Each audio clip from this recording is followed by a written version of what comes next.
Hello, I am Cassandra Craven, and I am the Director of Social Media and Influencer Relationships here at Helium 10. And today we have a very special live broadcast. The one, the only, Kian Golzari is here with me, and we are going to talk all about Straight from the Source. Hi, Kian, how are you? I'm great, Cassandra. How about yourself? How you doing? Hope you're well. Super happy to be on, and thanks for having me. I am so excited to have you here. We have been working together very closely for the last 9 months now. And Straight from the Source is definitely one of our top content series. It's been so awesome collaborating with you. How's everything going on your end? How is everything in your life? Where are you coming to us live from? Everything's cool, yeah. Right now I'm in Edinburgh, Scotland, my hometown, and I'll be traveling back to Dubai, where I actually live, in a couple of days. So super excited to do this live with you, just before I go back. But I think what's cool is that we set out to do this Straight from the Source series at the start of the year because supply chain was in such a bad situation. There were many challenges, and we were like, hey, let's just get together and let's share the supply chain knowledge in terms of like the best principles and practices and how to help people, and let's just broadcast it to the Helium 10 audience. So so far so good, and good news is that things are getting better and better and better. So today we've got some great news to share as well. Awesome. I'm looking forward to it. Before we dive into it, if you are watching live, we are on YouTube, Facebook, our Facebook groups, including Sourcing with Kian. We are also live on Kian's YouTube channel, Sourcing with Kian. That's the one. Sourcing with Kian, straight from the source. We have a lot of sourcing keywords here going on, and our LinkedIn and Facebook, YouTube, everywhere. We're everywhere, Kian. We are all live across all the socials. Yeah, it's great. It's great. So if you have any questions, drop them in the chat. We did get some pre-asked questions through Instagram that we'll also be answering. Kian will give you all of his expertise, but drop your comments in the chat. Tell us where you're watching from, and any product sourcing questions that you have for Kian, now is the time to ask. So Kian, let's get into it. Q4 is fast approaching. What are your best tips? What's the best strategies for looking ahead to Q4 when it comes to the supply chain, product sourcing, etc.? Yeah, cool. So luckily there's a lot of good things going on. Like if we break it down, like let's first of all start with like shipping prices, right? Shipping prices were astronomically high towards the end of last year, and then gradually it's been coming down. And that's really because, like, for one reason, like demand is falling in terms of ordering goods from China. So there's less goods leaving China, and that could be related to all sorts of things, inflation and cost of goods going up, and et cetera, et cetera. But we had that peak COVID demand like for a couple of years, and factories were just out of control, producing. There weren't enough containers. There were shortages like at the port, all the containers being held in LA, Europe, all that sort of stuff. But now those like containers are going back into circulation, like they've been emptied, they've gone back to China, demand is less. So there's now more containers in circulation, so the prices are coming down. So I would actually say like right now is the best time to ship your products because, for example, like I've seen like prices around $4,500 to $6,500 for a container from China to the US, whereas we were seeing as high as $22,000 like 9 months ago. So that's a significant drop. And as we get closer to Q4, that seasonal demand, the Christmas sales and all that sort of stuff, and then getting closer to Chinese New Year, that's when we start to see like shipping prices peak again. And it's always been that case, like COVID or no COVID, it's always been like that. So now is actually a very good time to take advantage of the low shipping cost prices. And you might have over ordered a couple of years ago. You might have ordered a lot of stock. You might have materials available, and you've been waiting for that time to be like, right, when the shipping prices hit X, that's when I'm going to ship out all that stock that I had in China. Now is kind of that time because they're kind of at the lowest it's been in over a year. And then as we get into Q4, they're going to start to creep up again. Not like a crazy amount like we experienced, but they'll gradually start to creep up. So if you're sitting on some stuff, now is the time to ship it. Awesome. So that's very good advice. Sounds like preparation is always key. We have one note here from Vanita. Hey, Kian, good to see you and hear you. Nice to see That's you. Awesome.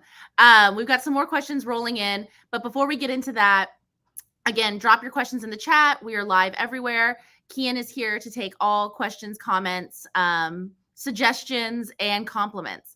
Definitely with Q4 approaching, you're mentioning Prime Day obviously passed, but I heard that Amazon is also planning a phase 2 Prime Day. Have you heard about this too, Kian? I'm not too sure about the phase 2 Prime Day, but like Q4 is always at peak demand, like, you know, your whole Christmas gifts and your seasonal demands and things like that. But also, this is a very key time to plan in accordance with your factory's production schedule as well, because bear in mind that they also produce for a lot of other brands as well. So other brands have placed really large orders, and let's say, for example, those factories might have also had worker shortages and things like that. So now is a very good time to plan. Like, even if you're not shipping something right now, but you have maybe a couple of orders that you want to get out before the end of 2022, I would have those conversations with your factory now to say like, hey, I'm planning on ordering and shipping 5,000 units 25th of September, and I'm planning to do another 8,000 units on the 25th of November. Can we lock those in now? Can I give you the purchase order now to secure that production space? Because the last thing you want to do is place that order in like mid-October, mid-November, and then they're like, oh, yeah, this is not going to happen until March next year. We're fully booked until Chinese New Year. So that's why I like this conversation and this dialogue, and giving your factory a forecast order is super important. And a forecast is really important as well, because like you can actually save some costs there, because there's some economies of scale. So if you say, right, we've got a 5,000 piece order going in September and we've got an 8,000 order going in November, what your factory might do is group those together and place that 13,000, quick math, you can do that 13,000 together, like order the materials together, produce that together, and then have those 8,000 units in stock ready for you to go, just sitting in the warehouse. And then when it comes time to ship it, it's good to go. So there are advantages of giving a forecast. And then, you know, if they order all those raw materials at once, whether they cut and sew and manufacture or not, at least you've locked in that raw material cost at a certain price that you're happy with. So if, for example, the price of wood or the price of steel or the price of polyester was to go up between now and November, you're protected against that because you secured your raw materials like right now when you gave that forecast order. So there's loads of cool things, and this kind of all stems back to having a good relationship with your manufacturer. And if you've seen much of my content before, I always preach and preach and preach. You have to have a great relationship with your manufacturer. So this is one of those occasions where you want to get on a WeChat call, you want to get on a Zoom call, and it's actually really interesting. Factories really love Zoom calls. I have Zoom calls with factories quite regularly, and they like that face-to-face interaction. You know, it builds up a little bit more trust. You're no longer like a face or a name that they see on email or an Alibaba chat. That face-to-face communication is so important. And the other thing about the WeChat calls is that if you want to see your goods in the factory, you can be like, hey, do you mind taking your phone down to the factory real quick and just show me the production line, or the goods are ready for inspection, or the inspectors are there. Can you just show me how they're inspecting it? Like, you have eyes and ears inside the factory if you have a WeChat relationship with your contact there, which is so, so important. Oh my gosh, I didn't even think about that. Yeah, if you have WeChat, you can do like a live, just like a live FaceTime kind of thing, and see like all what we're doing right now. I know, it's amazing. I think this also goes back, and we'll be talking about this a lot more. Relationship building, and like you said, developing a good relationship, making sure that you have that trust within your manufacturer, so that you do kind of get those added perks and benefits. Would you not say? Absolutely, yeah. And you know, like a common question I get asked all the time is like, hey, how do I get the best price? And it's like, there's so many other benefits aside from price. Like, for example, if you've got a good relationship with your manufacturer, they will put your items to the front of the production schedule if you really need it. Like, we were just talking, like, hey, if I need an order in November and production line's full, like, hey, I really need a favor here. Like, please, can you just put like 2,000 units on one production line, and can you get those out before November? Okay, cool. Yeah, we can work it out for you, because like you have that good relationship. But if that's someone you've never worked with before, they don't necessarily care about fulfilling your order or someone else's for that matter. And then the other thing is that they can give you very good credit terms on your orders as well if you have a good relationship. Like, they might say, yeah, no problem, pay the 30% deposit right now, but pay the 70% balance like after you've received the goods 30 days later. Like, no problem, because there's trust there, and because that you've spent a lot of FaceTime with them, and because you've done several orders and your orders have been growing. Like, you're a customer that they want to keep happy now, so you can get a lot of benefits.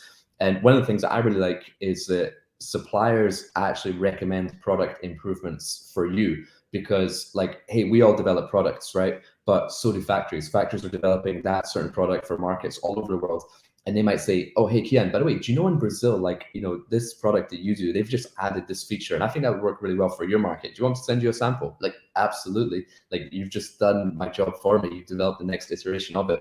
But that all stems, again, from that good relationship. So you get better credit terms, faster lead times, product improvements, and as a result, they will also sort of give you the best pricing as well, because they want to keep you happy. So many benefits of having a good relationship. And one other thing, sorry, is I could talk about this for ages, so just cut me off if I'm No, going I too love long. it.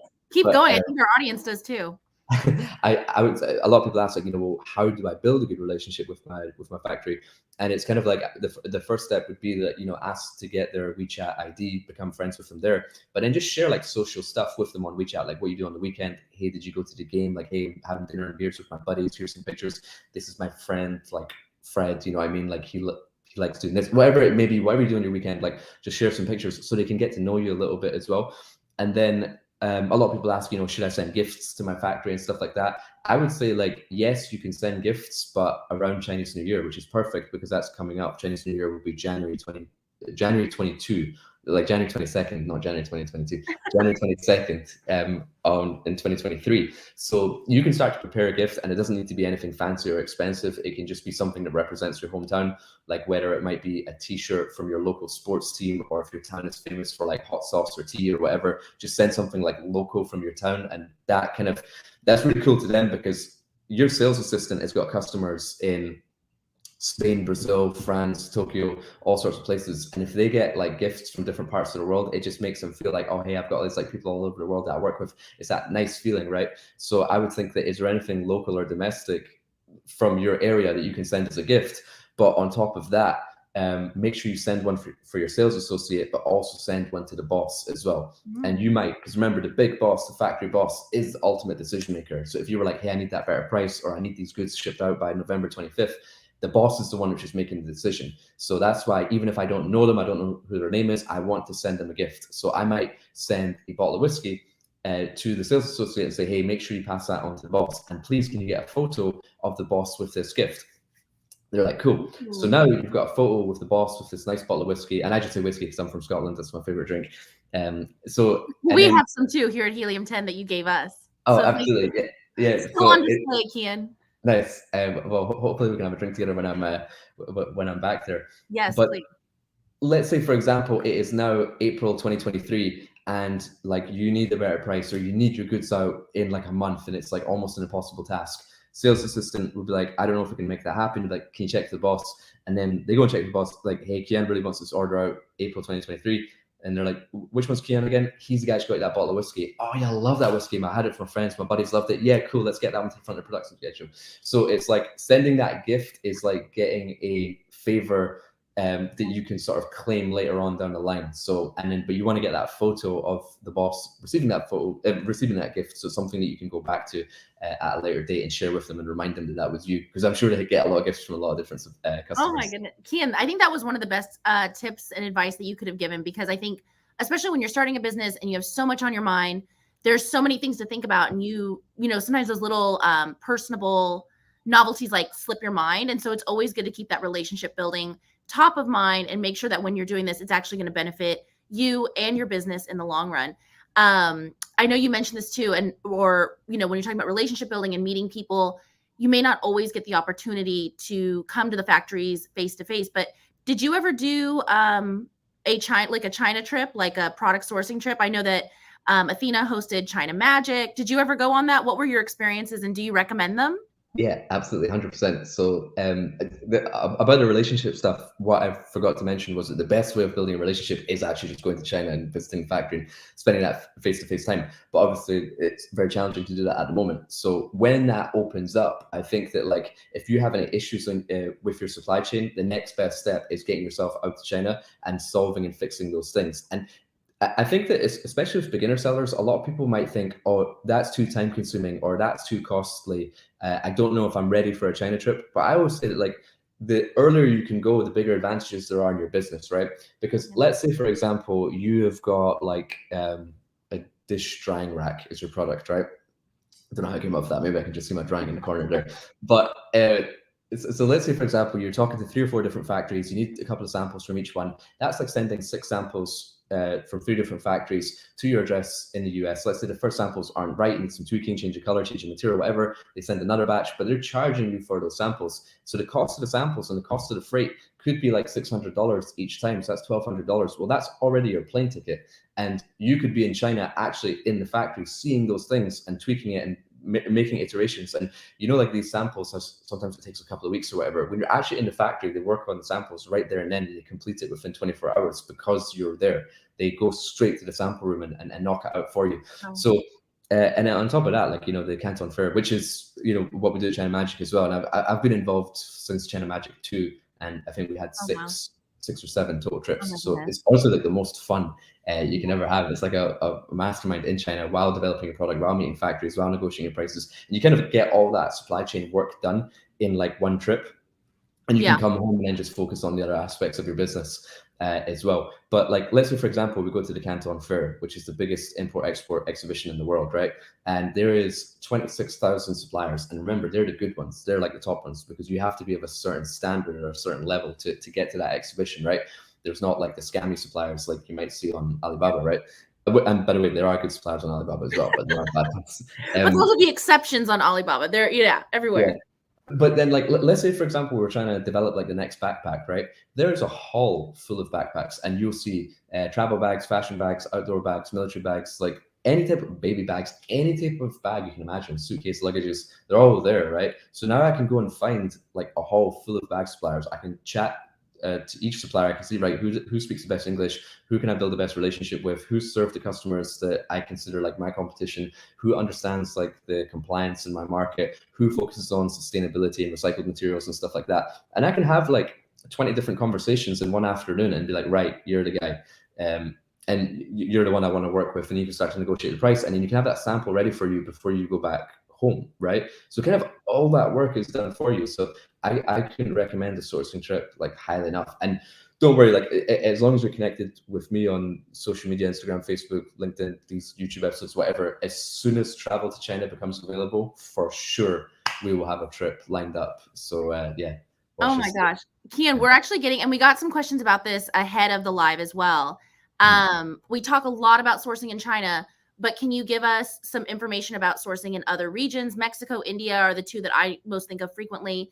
Sure. What sets those apart? What's the difference? Tell us everything. And this is a great question, because like when supply chain became quite tricky from China in terms of like when capacity wasn't really available, when prices were going up, you know, when factory closures were happening, people start to look at other parts of the world. And I think that that's a very important exercise to do anyway. Like, let's say you are purchasing from China and everything's going smooth. I would still look at other countries just to see like, well, what are the other options out there, just as a backup, right? Because let's say everything's going A-okay, everything's going smooth in China. In September 2018, like Trump put up these massive tariffs on Chinese goods. So like, let's say, for example, your import duty was like 2.5% and now it's 40%. Well, now your goods might be priced out of getting it from China, so you now need to look at other countries. So if I've decided, right, I want to look at other countries, well, where do I start? It's you have to start with the country which specializes in the raw material of your product. So for example, if I want wood, handcraft, cotton, canvas, I'm going to look at India, because that's what they specialize in, right? But India do not have specialist manufacturers for electronic products. So if I'm doing like Bluetooth speakers, I'm not looking at India for that, because they don't specialize in those products. They don't have those raw materials. They don't have like chip manufacturers, all that sort of stuff. So I'm not going to get a good price and I'm not going to get good quality. And I think just, this is so hard to say that like, okay, you should get your products from Turkey, you should get it from Bangladesh, you should get it from Myanmar, because depending on the raw material of your product. So whatever it is, whether it be wood, plastic, steel, aluminium, metal, whatever your raw material is, like the main component of your product, I would like Google research what are the main countries which produce X or which supply X, like steel, aluminium. And then the cool, like as a groundwork, as a base level, I would start with Alibaba, that you can type in what product you're looking for, but on the left hand side of the page, it will also break it down by country. So if you type in a product, and let's just say washing dish rack or whatever, it will bring up like maybe Thailand, Turkey, Taiwan, like a few other countries, right? And then you can start to write to those manufacturers to be like, hey, do you make this product? Who else do you make it for? And then once you've found, right, who are those countries, the first and most important thing is like the price and the quality and the sample. Like, I'm buying it from China for 8. What's your price? And you can send like a spec sheet, like a 1-page PDF of like all your product information, dimensions, materials, colors, packaging, all that sort of stuff, testing required, so they can see that and know like the ballpark of what they're supposed to manufacture. So I want to know their price and quality. and I want to get sample. Now, if I'm happy with that, next I want to know what are the lead times coming out of that country. Because let's say, for example, we know that we can place a purchase order to a factory in China, and those goods can be ready within 45 to 60 days, and then it's on a boat, right? But if you're doing, like, just remember, China's got a massive labor force, but it's also a massive skilled labor force. So if we're like manufacturing 20,000 units of something, and we've now found a factory in Turkey, I would also say, look, I placed 20,000 units per order. How long does it take to manufacture that? They might say, oh, we can only do 2,000 units a month. Right. So it's, are you able to do the capacity of which we require? And if so, great. Next, you want to verify the factory as well, right? Because like we get like trade assurance, and we get verified information on Alibaba and stuff like that. We can send in inspection companies. So if we're dealing with a factory in China, there are ways of checking that they are legit and good at what they do. But now if we're dealing with a factory in Mexico or Turkey or something like that, we have to now have eyes and ears inside the factory. So I would contact your inspection company and say, hey, I'm about to place an order to this factory. Can you go into this factory and do a factory audit? And they can get that report for you, so you know that you're protected and the factory are who they say they are. And then on top of that as well, like the final thing the box I'd want to tick is the payment protection that you would get as well. Because, you know, if I'm talking to the factory in Mexico and they're like, yeah, this purchase order is going to be $60,000, just wire the money. I'm like, whoa, like, hey, where's this going? You know, like, right. So I want to get like references. Who else have you supplied? Can you send me photos of your production line showing other brands and all that sort of stuff? And then in terms of payment protection, I would start off by doing a trial order first. I wouldn't give them a really large purchase order first time. I would give them a smaller order, maybe like 500 units or 1,000 units, to see, you know, do you produce on time? Are you for real? Do the goods actually pass the inspection? Do they clear customs okay? Many different little things we need to test. And you start with a trial order first. And then once the trial order goes smooth, then you place a larger order. And then it's also for payment protection is that you might want to get a letter of credit from your bank as well to say that, hey, I'm paying this factory in Mexico or Turkey $20,000. And then it's kind of like the funds are held in escrow, and then your bank then pays the factory once the goods have actually been produced and authenticated by like a third-party inspection company. So that's like a little bit of protection. So I covered quite a bit there. I could go into more detail, but I think no, this is great. Yeah, we've got another question from Amir, if you'd like to segue into that.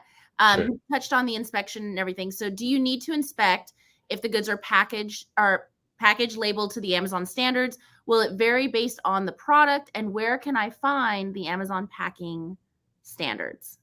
I think, Amir, when you mentioned like packing standards, I think you might mean the dimensions, because you've got like the small, medium, large, oversized, and then your packages are priced accordingly to the size of your box. I think honestly, if you just Google it, like Amazon packing dimension requirements, there's going to be like a one-pager or a PDF or a website on Amazon which will tell you the different dimensions and stuff like that. But I would always go by like I think about packaging in terms of like the functionality of the product, and the packaging in terms of like the brand perception that the user will feel. So, and if you're stuck, by the way, you can go on Amazon.com and buy like the top 3 sellers and see like, well, how do they package it? Like, what have they got? What's the size that they're going at? And then I would also like, for example, they might be doing like a color box, right? And a color box might be quite expensive, might be a couple of dollars. But if you want to shave costs but still add value, I would do what's called like a 1C box, like a 1 color box, where it's a plain brown box, but you can choose 1 color. And that might be like your brand color, which is like a lime green or a light purple or something like that. So the customer still gets a feeling and the perception of a color box, but it's only 1 color, so it's much cheaper. And then, you know, you can talk to your factory about, you know, what sustainability cartons do you have, what's recyclable and things like that. So therefore you can go down the whole like eco-friendly route as well. But in terms of dimensions, it totally depends on the type of product. And then like, can you then bend or tweak the product that can, you know, be advantageous to you to fit a certain packaging size that you don't pay as much fees?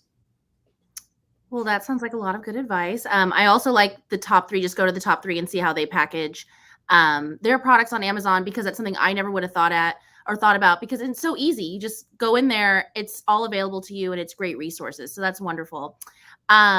Yes. And I was going to say, like purchasing your top 3 competitor samples are also a good frame of reference to know where do you sit in line with the best sellers. So if you've got like, and I'm referring to your product. So if you've got your sample coming from China and you're like, well, and you got your sample, you tested it, you're happy with it, and you're like, well, should I order this? The best benchmark is to see, well, where do I sit in line with the competition? Like if I've bought the top 3 items and I feel that mine's is tougher or stronger or lighter or more durable, or I've added a waterproofness, or I've added an additional feature, I can bring this product to market confident that I am better than what's already sitting in number 1, 2, and 3. But if I feel that my product is massively inferior, then I know I've got work to do before I launch this product. So that's also a good benchmark of where do you sit in line with the best sellers. Kian, you always give the best advice. You are the king of sourcing, according to Marius, for sure. This is awesome. Sorry, can I just shout out Marius? Marius is the best product photographer in the game. He's got a website called AMZ Photography, and I've used him for my stuff. And like, I think it's just AMZ.photography, but Marius, feel free to correct me. Yeah, if I'm wrong. The cool thing about Marius is that he does like great lifestyle shots. Like he'll take a product, he'll go to, like I did a tent and a sleeping bag with Marius, and he went to the woods, to the hills, proper, like in the trees, laid it out, different accessories. So like Marius is great for photography, so definitely hit him up if you have photography. Oh my God, Marius, you're incredible. He says thank you. So this is awesome. If I didn't drop the right link in the chat, go ahead, Marius, and do it. You know, we can put it on here and highlight it for you as well. Definitely a compliment from Kian is very valuable. We do have one more question that came in too. What is the best strategy to communicate with an Alibaba manufacturer? Yeah, great question. So this is really, really important, right? Because as we said a little bit earlier in the call, is on Alibaba, you've got really good suppliers, but you've also got really bad suppliers. And your job essentially is to filter, right, who are the good ones and who are the bad ones. And once I find the good ones, how do I communicate with them and how do I build leverage with them, right? So I do have a full in-depth, like 30-minute video on this on my YouTube channel, Sourcing with Kian. I think it's the first video I posted. It's called 7 Alibaba Sourcing Hacks. But I'll run through it like real quick in terms of, first of all, you only want to be working with verified manufacturers, and verified manufacturer means that a third party is verified who they are. So if they say we've got 250 workers, we've got 300 sewing machines, we operate in this location, like a third party's gone in, be like, yep, I see that, yep, that's correct. So if you see that verified blue tick, that means that you know who you're dealing with. But if they don't have that verification badge, they can say, yeah, we've got 5,000 workers, I've been in business for 25 years, but you're just taking their word for it. So that's the first step. Already verified. Then I want to select trade assurance to make sure my payment is protected. So if I say, look, I want to order 10,000 of these black hoodies, and then I receive pink hoodies, I can get a refund from Alibaba to be like, I asked for black, I received pink. Right. This is not correct. My order value is $10,000. Please refund me. So trade assurance, if you select that your payment is protected. And then after that, I want to look at like the number of years that they've been in business, in terms of like, I don't want to work for a factory which has been on Alibaba or in operation since 2021 or 2022. They've just been there for a year. Like, how much experience do they really have? I like working with factories which have been there for a minimum of 5 years, but you'll see factories there which have been there for 20 years, 25 years. And what's interesting is with China being closed at the moment, you have more very, very good factories which only attended the Canton Fair now coming onto Alibaba. So now you can get better factories on Alibaba.com because that's the only really way of communication. But in terms of your actual question, okay, now I've found a factory, like how do I communicate with them? Like, it's really, really important for you to build leverage with that supplier. So for example, if we're doing like an iPhone case, right, or blue light blocking glasses, let's just say that because I've got this here, which are great, by the way. I think everyone should use blue light blocking glasses. We use a lot. We're on screen time a lot, you know, protect your eyes. It's good for you. So we've now found like, 20 factories or whatever. I want that factory that factory might get 50 to 100 people reaching out to them every single week to be like, hey, what's your best price? What's your MOQ? Can I have customized packaging? So I want to write a message which they read it and be like, that's someone who I want to work with. That inquiry just goes to the top of the list, and it's not going to a pile that I need to deal with later. So I would start off by saying why I chose to write to that factory in the first place. So you'll go on our Alibaba company profile. It will show you, right, they've been in business for 12 years. They've attended like 2 Canton fairs. They have like production quality equipment, like for testing the glasses. And you can see all that from the company profile. And I will write that, be like, hey, I'm interested in working for the long term in partnership with your factory. And those are 2 keywords, long term and partnership. Yeah. Supplier's not thinking how much money am I going to make from this order. They're thinking how much money am I going to make from this customer over the next 3, 5, 10 years. And when you say words like long term and partnership, you're like, all right, Kian's going to be around, or Abdullah's going to be around. So right. I want to build something for the long term. So I would say, look, I see that you've attended 2 or 3 Canton fairs. I've also attended many Canton fairs, or I plan to attend my next Canton fair once China travel opens back up. I can see that you have these machinery equipment for testing the lenses. Lens quality is so important to us. Quality is also one of our core values. That's why I'm happy to align with your company. I can see you've also been in business for 15 years. It's great to know that you're very established in this product, and that gives me more confidence ordering from you. And whatever it is that you pick from that factory that you want to comment on, it's more of an exercise that you're showing the factory that you've read their company information, and that's why you have selected them. Because a lot of people just find the top 5, they take them off, they write a copy and paste message and send it to everyone. But that supplier now knows that you hand selected them and you've told them things that you like about them. And then I want to tell them what they should like about me. And if you've got history in the game, like, if you've been selling on Amazon before, if you do like $1 million a month in revenue, you can screenshot that and talk about that. But more so for the people who are just getting started, you're like, well, what if I don't have any leverage? This is my first product I'm ever going to source, right? Let's say, for example, you're doing a yoga mat. I would say, hey, I've been a yoga instructor for 12 years. I have my own studio. I know all the biggest yoga influencers in the space. And in China, they call them KOLs, not influencers. KOL is a key opinion leader.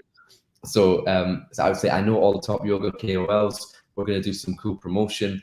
I've got so many ideas to how to develop and improve the product. So suppliers now thinking, okay, cool, this person knows the product very well. They've got their audience. They know all the KOLs. And so they're able to get big sales. Because if you say that this is my first company, it's my first order, they're like, well, yeah, this is probably going to be a 200-piece order and we're never going to hear from them again.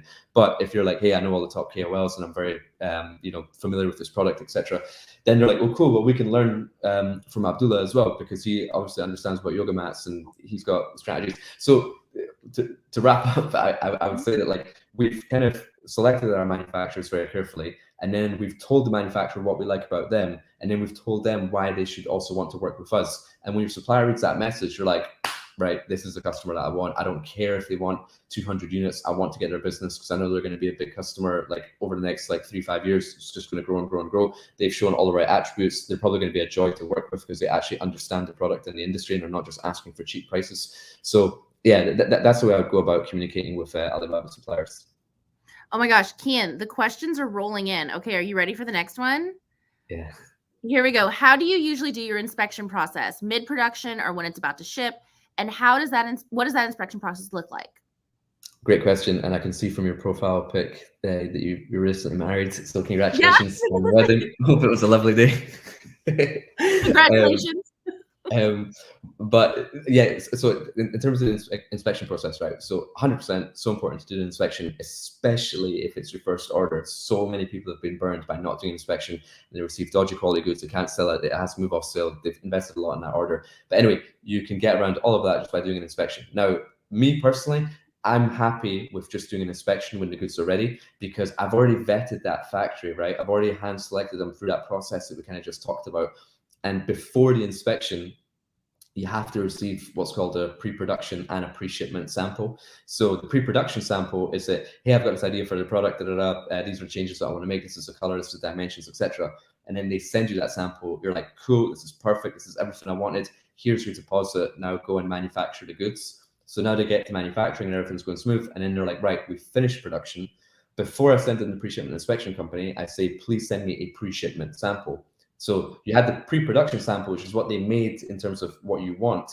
And then you have the pre-shipment sample, which is the actual mass production of which they've made. Now you have both samples in front of you, and they should be like for like. They should be exactly the same, unless they've told you, hey, something on the pre-production sample, we're going to fix it in mass production. But anyway, you should have these two samples side by side. You're like, right, these are perfect. So you're like, and this is just what they've sent you. So this is why the pre-shipment inspection is quite important after that. You're happy with the sample and you verify the sample.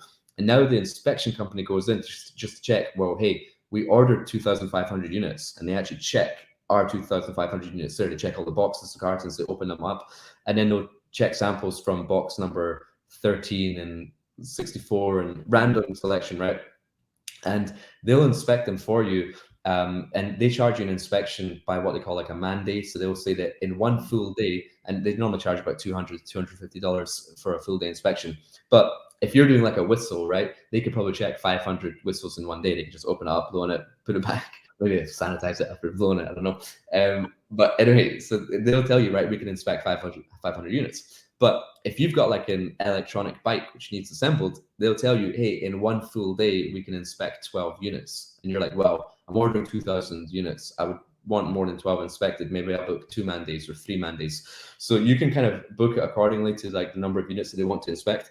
But I would always do that inspection like post-production. But if it's a very expensive product and it's something that maybe you don't 100% trust the factory, or you had a couple of dodgy samples, then to your point, I would also do a mid-inspection. And to your inspection company, that's called an inline inspection, where you can just check and inspect the goods while they're being produced. So if they see that, hey, on these e-bikes, there's loads of scratches on the frames, then you're like, whoa, stop the production, fix those scratches, and then we'll recontinue. So that's why you might want to do an inline inspection. It's not too common, and I'm quite happy not to do it. But that's essentially the process I follow. I just follow the pre-shipment inspection. But sorry, one final thing about inspections that's really important is that you should say, look, I'll cover the cost of the first inspection, but if the inspection is to fail for any reason, that re-inspection and rework is your cost. So they're like, cool, got it. Like they've kind of been warned but if you don't say that, and let's say the first inspection fails, then they're like, okay, cool, yeah, just pay the inspectors to come in again. It's like, no, I already paid for the first one. Yeah, but you didn't tell us that there would be a second one. But yeah, but you messed it up. No, that's your cost. But if you make it clear from day one to be like, hey, I'll pay for the first one, you pay for the second one if it fails, then they're incentivized to make sure it doesn't fail, and they just make it right first time. Oh, Kian, I love it that you're covering all the legalities, making sure you're upfront, covering everything from the start. I love that. I hope that it answered your question. Again, congratulations to Tan and on her wedding and her product sourcing. We do have one more question from Waleed, suggestions on sample evaluation and consolidation. So I think that kind of flows from the last question into this one. What are your thoughts, Kian? Yeah, super important. So it's kind of like two questions there: evaluation and consolidation. So consolidation, I think, is very important, right? Because let's say, for example, you're working with 3 or 4 different factories in China, and let's say it's something like an office chair, which is massive, right? Or even something even smaller, like let's say, for example, let's say a coffee machine, right? Because the office chair is too big, right? Right. So let's say a coffee machine. Let's say it's that size, right? It's quite bulky. It might cost you like $150 to send it from China to the US or wherever you are in the world, and but if I have a consolidation office in China, well, I can ask for those 3 samples from 3 different manufacturers, send it to one location, and they put it in one box, and I'm just sending one box for all 3 of my samples, and that will be much more cost effective. It'll maybe cost me $200 rather than like $200 3 times, if you know what I mean. Like right. I exaggerate a little bit, but it's much more cost effective if you can get it in one sample. The other thing is the office, and I can share details on how to get a sample consolidation office, but a sample consolidation office will also check the goods for you at destination in China before it gets sent out to you. So imagine you pay like $600 or $800 to get these coffee machines sent over, and then you plug it in, you're like, oh, the voltage is incorrect, or it doesn't turn on, or the hot water doesn't pour out. Well, someone could have checked that for you in China before you paid $800 for the sample to then say, hey, yeah, these coffee machines don't work. Go back to the factory. Right, okay, make it again. Sorry, wrong socket. We gave you the UK one, not the US one. Right. So it allows you to like tweak things. And I've got a sample consolidation office that I've got in a city called like Suzhou. And it's like for like, I think $100, you can send all your goods there, and then we can consolidate it, give you a report, box up for you, and then use a local courier with really good rates to sort of send you like one package. And I can just put my email there. And I don't think I can write in the chat, but you can email Kian at titansourcing.com, and then we have a sample consolidation service if you guys want it. So that does the evaluation and the consolidation. So if you're interested in that, let me know. But if you like, let's say, for example, you don't need that sample consolidation office, you can also ask, like, let's say, for example, your inspection company or your freight forwarder, hey, you know, you're going to be shipping my goods for me anyway, and they've all got offices in China. So you can say, can you just take these 3 samples and group them together? They might not check them for you. They might not want any liability or anything like that, but they might just group them together for you and just bundle them and then ship them out for you. So it's much better if you can consolidate that and send it in China or whatever country you're manufacturing goods from. Awesome. Okay, so this is packed with so much information, and you said it is Kian at titansourcing.com. That is the correct email address to contact you as needed? That's the one, yeah. And I've actually got like a revamped website, titansourcing.com, which will be launching next week. So we've got a really cool platform, really cool features. So if you need any sort of product sourcing requests, if you feel like you've got a product but you're not getting the best price or the best quality from your existing factory, we can resource an existing product. Or if you've got a new product idea, we can get you the best factories, best prices, all that sort of stuff. So just check out titansourcing.com. And yeah, Awesome. happy to help with the production. Love it. And we'll be dropping that too when this has the replay that goes live. We'll make sure that that's in the description and in the comments below. Tien says, thank you so much for sharing all your information. And we've got another question from Abdullah. Most of the time on Alibaba, I contact the manufacturer, but the agent chat with me and they give me a high price, they're charging commission. How can they avoid the agent?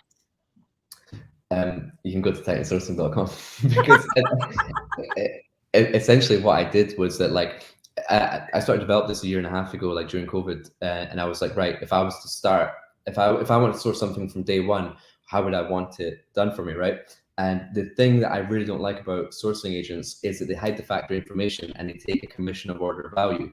So I'm like, well, if this thing blows up and I start selling like 5,000 units a month and stuff like that, I have to pay 5% commission, and I don't know where my goods are made. And if I don't know where my goods are made, if I want to sell my business to an aggregator later on down the line and I can't tell them where my goods are made, and I have to pay this agent 5%, it massively devalues. And obviously, at the start of the call, we just talked about the importance of a relationship with your factory. If you don't know who your factory are, like how can you build a relationship?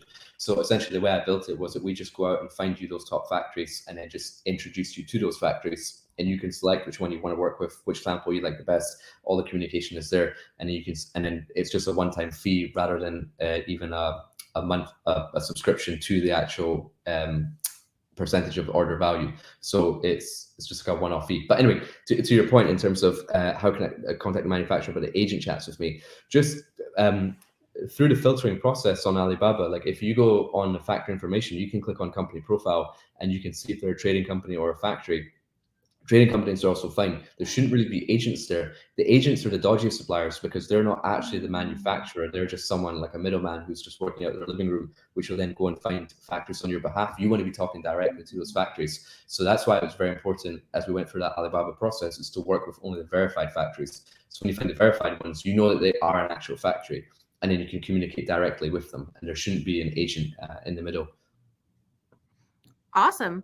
Okay, did we already get to this one that you he saw a video on your YouTube channel and that you have a list of logic and inspection companies? Will you share with us? Yeah, sure. So loads of people kept asking me like, hey, who do you use for inspections? Who do you use for freight forwarding and stuff like that?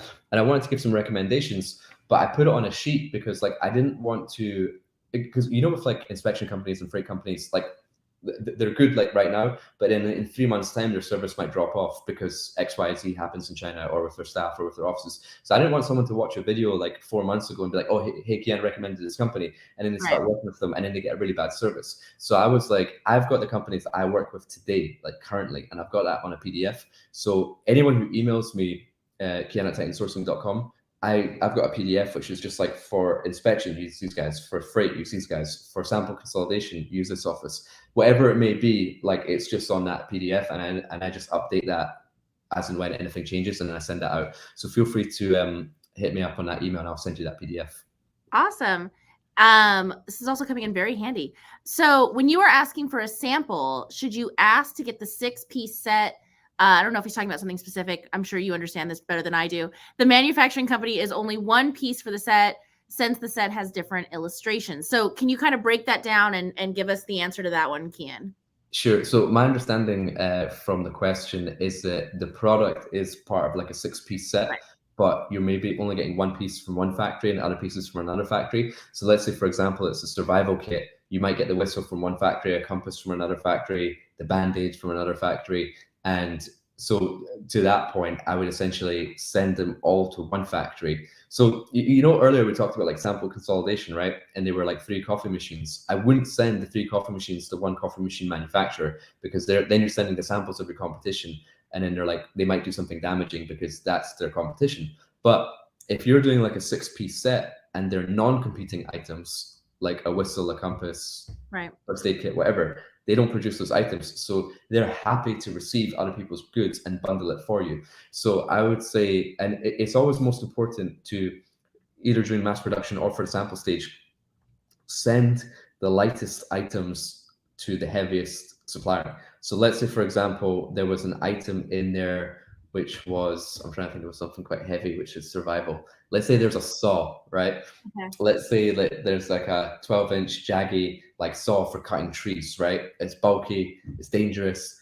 I wouldn't want to be sending those saws to different factories around China, that's the heavy one. I want to be sending the whistle and the compass and the band-aids to the soft factory because they're much lighter and cheaper to send internally. So who's the supplier with the heaviest goods? Send the other 5 pieces to that factory. They bundle it for you in one box and then send that one box to you. So you get to review and check all the samples at once, rather than arranging 6 different samples from 6 different factories to you. So that would be the best way to go about doing it. And suppliers are totally cool and happy with like grouping other people's products so long as they're non-competing items. Oh, that's cool. That's good to know.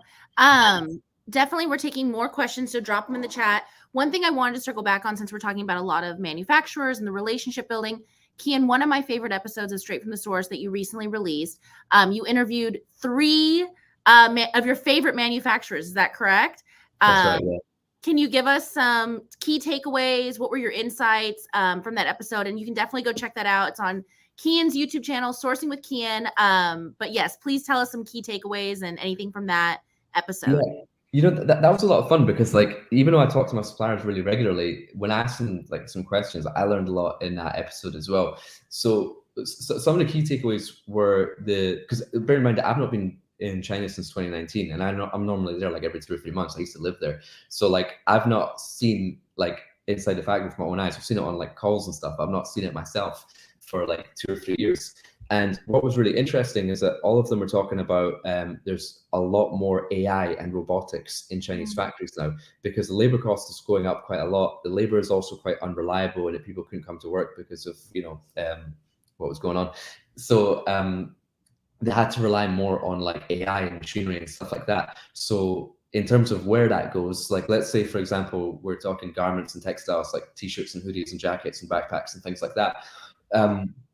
Normally you get the fabric roll on, a fabric roll's 1,000 yards, 1.5 meters wide. They lay it all out in the factory, and then basically they will cut, like say the back panel of a jacket or the back panel of a backpack. They like sketch it out with a chalk, they cut around it, then they like stamp it down, they take those bits, and then they go then to get cut and sewn. But now it's all done by machine. Like they get like a big long like brown paper pattern. The machine then sketches all those like patterns, and then the machine will come and cut all of that stuff as well. So that all used to be done by like hand, and now it's done by machine. And I'm like, that is so interesting, because one, you get like a 100% consistency of cutting and supply and dimensions and stuff like that. But now you've also like eliminated, now you can do it a lot faster. You've also eliminated the labor costs. So yes, there's a higher upfront cost for that machinery and that tech, but now you're not paying labor for that for the next 10 years or however long that machine lasts. So that you should see a reduction in your cost of goods after a certain amount of time as well. So in terms of AI and robotics and stuff in the factory, I thought that was quite fascinating, and that's kind of like propelled that. And I would, anyone who's, and it can affect any product that you do. So anyone who's dealing with the manufacturer, I would just ask them, hey, in the last 2 or 3 years, have you introduced any new AI and robotics into your factory? If so, could you send me some images and videos? I'd be really interested to learn how you guys are manufacturing nowadays. And that'll be really cool to see. The other thing I noticed was that a lot of factories in China, like let's say, for example, the import duty cost has gone up. So it's getting a little bit more expensive, and also labor cost has gone up. It's getting a little bit more expensive to manufacture from China. And people look at other countries, right? But what happened was that, like we talked earlier on the call about, India, Turkey, Bangladesh, all these other places. And one thing I forgot to mention was that, like, yes, there might be other manufacturers in other countries, but still ask those manufacturers, do you get any accessories or components or parts of your product from China? Because if you're doing a sleeping bag and the zip comes from China, well, even though you're not manufacturing in China, you're still reliant on Chinese accessories for your product. So you might still have those same delays and issues and whatnot. So what a lot of Chinese factories are doing is that Myanmar, the country, is quite nearby to China, and Chinese factories are going to Myanmar and setting up new factories with a lower cost labor, much lesser import duty, but it's Chinese production managers which are running the production line with local Myanmar workers. So they're kind of like, rather than you now go to Myanmar, you can now talk to your Chinese factory and say, hey, do you manage any production lines in any other countries? And like a lot of the factories that I was talking to, and the ones on those episodes as well, are running production lines in other countries to get lower cost goods. But it's not something that they're like advertising or introducing to everyone. And that goes back to what we talked about relationships. That is now getting introduced to me because we've done business before, and they can't open that up. They don't have like, 50 production lines. They might just have like, 3 or 4 production lines where they can offer like, lower cost and all that sort of stuff. So I would ask your factories, hey, do you do any production? And the only Chinese manufacturers that they're kind of going to Myanmar. So and if you do anything in textiles, garments, cut and sew and stuff like that, I would just ask your factories, hey, do you do any production in Myanmar or any other neighboring countries? I'd love to hear if there's any sort of cost reductions or anything like that. And then they'll sort of share that information with you. And then, a couple of other things as well was around sustainability. That a lot of brands are asking factories for like sustainable, eco-friendly, organic, reusable, recyclable material, and that's becoming more and more popular. And I think the last YouTube episode I posted was 28 minutes. It was like 18 steps in how you can make your brand more eco-friendly, and that's so important, not just from your manufacturing standpoint, but like in terms of. So I was in a trade show in Munich, and what I was really impressed by was all the biggest brands in the industry. It was an outdoor trade show, so like your North Face, Patagonia, Osprey, all those guys were there, right? And everyone's main message was sustainability. But sustainability has been around for a while. But rather than saying, hey, we use organic materials or we use recycled materials in this product, it was now 23% of this backpack comes from from fish nets that we've reclaimed from the ocean. Wow. Like, they're giving like real statistics, real information, because I think the consumer's a little bit like fed up with just saying like this is recycled. Yeah, but what is recycled? What percentage? What material? What have you done? Where did you get that from? So you kind of have to like show full traceability. And going back to the supply chain, you can ask your manufacturers, hey, do you offer any recycled materials? If so, can you? And they'll 100% of them say yes, this is recycled, no problem. Right, cool. Well, now show me certificates, because if it's actually recycled, then you got a proper certificate for it. And then it's not only your products, but it's your packaging as well. And then it's also, hey, does your factory use any renewable energy? Is it solar powered? Is it wind powered? Whatever. And if they're like, yeah, we got these solar panels on the roof. Well, cool. Get some photos of that, put it on your website, add a sustainability tab, and say our goods are made. The energy into making our products are made from an eco-friendly resource. Here's our factory, and here's the solar panel roof. And it's like just sharing that, like you might not have even known that yourself, but now just sharing that, your customer feels a little bit more confident buying your product because it's come from an eco-friendly source. And I can talk about this for ages, but one final thing I would mention about that is that Amazon is actually rewarding. I was just going to ask you that. That's literally what I was going to ask you. Okay, go for it. So we're definitely on the same page here. Yes. So Amazon's rewarding the brands and the companies which have eco-friendly attributes, whether it's product, packaging, or the energy resource, all that. And it's called Amazon's Climate Pledge Friendly. So if you Google Amazon Climate Pledge Friendly, there's an Amazon link where it tells you, right, and probably the first question everyone's going to ask is, well, what certifications do I need for my product? Well, it's there, because if you go on that website, if you show Amazon that you are sustainable, reusable, organic, wherever, recycled, they will give you a badge that says that you are like a climate pledge friendly brand. And then if you are totally eco-friendly as a consumer, you can search Amazon. You can search by like Prime or next day delivery, whatever. You can now search by the brands and the products which are climate pledge. I keep messing it up. Climate friendly. So you can search by those. So now you can be in a category of your own on Amazon, as long as you can show that. And then that website will also show you all the certification, because people have got wood products, polyester products, steel products, metal products, and depending on what component of your product is, there's different ways that you can be eco-friendly. So it tells you the type of certification that you need. And then you can just go back to your factory and say, hey, we need our polyester to be eco-friendly or sustainable. You need to comply with this certification. Cool. Here's the certificate. Here's your eco-friendly product. And one thing we mentioned in that episode as well was that, like, if you use recycled polyester, the quality is the same. It's not any worse, right? And it might look like it's got a slightly different pattern, but that's cool, because that's now your story to be like, hey, this is recycled material and this is why it looks a little bit different. And that now your consumer feels a little bit happier that they are like part of the solution, not part of the problem.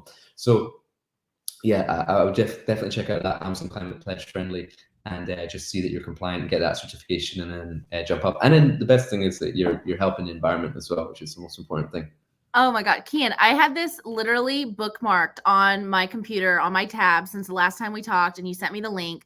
I think it's definitely where things are going. And I think it's also to speak to the audience and our consumers. Like you said, people are getting more sophisticated. It's not just enough to say, oh, this is from recycled products. It's like, yeah, what and how much and where is it coming from and when did you do it and where did you do it, etc. A few years ago, right before the pandemic and the lockdowns and everything too, we also toured a Amazon shipment for fulfillment factory over here in Orange County, and they had all over. It was just exactly what they recycle, what the sustainability is, what they're doing to give back. So it looks like Amazon is definitely doubling down on that. But moving on to other ventures, okay, so we have one question coming from, I believe it's Julie. Let me see, hold on. Oh yes, Julie, here we go. I think this is the question we all want to know, but what are your predictions? We're not going to hold you to anything, Kian. We know you're just the expert here. When do you expect things to go back to normal with all the lockdowns, et cetera, assuming things are continuing to improve? Just give me 1 second while I get my crystal ball. 1 second. That was good. That was good. All right, I've got it. Of course, it's fact. No matter what you say, it has to happen, obviously. This is one thing that we can clip and then we can replay in a year's time to be like, hey, he was right, Yep. or he was terribly wrong. And I'll blame on the crystal ball. But no, I would say in terms of going back to normal is when we can travel to China again. And I keep thinking that like, okay, this can't go on for much longer because like it's really damaging to the Chinese economy not allowing people to go back into China for business and tourism and economic reasons and stuff like that. So I'm pretty sure, and you can see it by like the other Asian countries around China, and even like Hong Kong's easing up as well, and now you can get to Singapore and things like that. So I think that China will probably hold off allowing people in until Chinese New Year, because Chinese New Year is the biggest people migration in the world. Like over 120 million people travel in that time, because you don't not necessarily live in the town that you work in. Like a lot of people travel from different regions in the countryside in China to go to the different cities for work and go back home. So I don't think they would want to allow people to come back in and then have 100 million people traveling in and out of the country and around the country. So Chinese New Year is January 22nd. I would assume by February or March 2023 is when they'll allow tourists and foreigners to go back into China. And then I think after that, then we'll start to see that normal and everything will start to stabilize. I mean, luckily, the shipping prices are reaching a level that they were, well, a 1 year low basically. So we are seeing things massively improve. And then also like, lead times from factories, if you were looking for like an outdoor gardening chair, a factory would say, right, minimum 6 months, but now those things are really coming back down again to 60 days. So like the lead times of products, the prices of products starting to stabilize again. We're not seeing like raw material prices just shoot up. So we are gradually getting back to that stage before we were pre-2019, 2020. But in terms of being able to go back to China, my prediction would be March 2023. Okay, March 2023. We'll definitely check back to see if you were correct. And looking at your crystal ball, of course. Kian, speaking of the future, are you ready? I'm going to shift gears here a little bit. Sell and Scale Summit. I think about it every night. I do too, probably for different reasons though. Definitely. Can you talk a little bit about your topic? I know you'll be on a panel with Melissa Vong and Trevin Peterson. Tell us all about what you'll be speaking on and your expertise. Yeah, I can't wait. So basically, Melissa, Trevin, and I, we're going to talk about, it's a panel. It's going to be we're going to take you on a journey from product research, product development, and product sourcing, right? So Trevin and Melissa are really strong in product research. Myself and Melissa, product development, and then all three of us in like sourcing. So it's like we want to cover, we've got questions coming in from the panel, and we've also got some things prepared for ourselves. And all three of us have taken a product from like $0 to $1 million in sales. So the topic of the panel is how the product research, product development, and product sourcing from taking a product from 0 to $1 million. So I think that there's a lot of lessons and a lot of like things that we went through in that process. And it's cool to hear it from multiple people. Like, what works for me might not necessarily work for Trevin. I might do my product development a lot different to how he does it. Melissa's more into like sort of the cosmetics and the beauty, whereas I'm more into like the hard and physical products. So she might be more sourcing in like the US and Mexico and Latin America, and I might be sourcing more in Asia and China and stuff like that. So you're going to hear like different perspectives. And the cool thing is, I think the best thing about our panel is that we are on right before the main keynote, which is Gary Vee. So that's going to be so exciting. Yeah, so I'm super pumped for that. And just knowing, because I think Gary normally watches the presentations before his, so just knowing that he'll be in the audience for that means that we've all got to bring our A game. We were going to do that anyway, but now, of course. yeah. But now even more. The bar has been raised. I definitely dropped your affiliate link in our chat, so check it out. Save $100. We'll definitely be reposting that in the description as well. Kian, I have to say, like, I can't pick favorites. Obviously, you know that. I love everyone, but I am very excited for your panel. I'm very excited for your chat. I met Melissa. She came to Helium 10 HQ right before the pandemic in 2019. So cool, so on top of it. Trevin's obviously so much fun, so insightful. So this is, and of course, without going, without having to say, you're incredible, Kian. We know that. So I'm really excited to hear your panel. And honestly, Melissa taught me something, by the way, that I always tell people. She keeps like notebooks, like scrapbooks of every like flyer, any product insert, anything she's ever gotten as like a swag bag or whatever, just for like references. And that is something that I adopted into my own, like for my own career, for my own references, my own resources. I thought it was genius. She shared it once on her Instagram and I was like, I'm stealing that. So she is so smart, definitely can help you scale your business. I'm really looking forward to this. And like you said, you guys are on right before Gary Vee. So it'll be a packed house, no pressure. As you mentioned, you have to bring your A game as always. Kian, we are coming up on time. Is there any final thoughts? We look forward to seeing you in Las Vegas, and there'll be lots of content. Should we go live when we're in Las Vegas again? 100%, 100%. I'm in. I'm down. We look forward to more straight from the source. If there's anything you'd like to plug or direct anyone to, now's your chance. Any final thoughts? Yeah, I mean, I guess I look forward to seeing you all in Vegas. So if you're watching this and you're all coming to Sell and Scale, definitely come and say hi. I'll be there for the full duration of the event. Definitely come up, say hello, say what's up. Let's grab a photo together. Let's have a wee chat. If you got any sort of supply chain product development questions, run them by me. That's what I'm there for. You know what I mean? Like let's get the laptops out. Let's look at some products. Let's do some development. Let's talk to some suppliers. Super looking forward to that. I'm quite social, so if you do want to connect with me, you can find me on Instagram, which is Kian_JG. Also have a Facebook group, also called Sourcing with Kian, the YouTube channel Sourcing with Kian, and just want to say thanks to yourself, Cassandra. Thanks so much for hosting. It's always so much fun to jump on these with you as well. Whenever, like, I get so excited to do these things whenever you ask. So happy to do it whenever. But you always bring the joy, bring the fun, and can't wait to see you in Vegas as well. I'm ready. And Jennifer agrees that we should go live when we're in Vegas. So I guess we have to now. So if Jennifer has demanded it, so it's going to happen. And if we have any other fun content initiatives, we'll definitely be cluing you in. You'll be a part of it. We'll go live. We'll do some Instagram stories, content creation, all of the above. I look forward to seeing you, Kian. This has been incredible. Thank you for sharing all of your knowledge and expertise. Sourcing with Kian, straight from the source. Look for it all on our YouTube channels. All right, guys.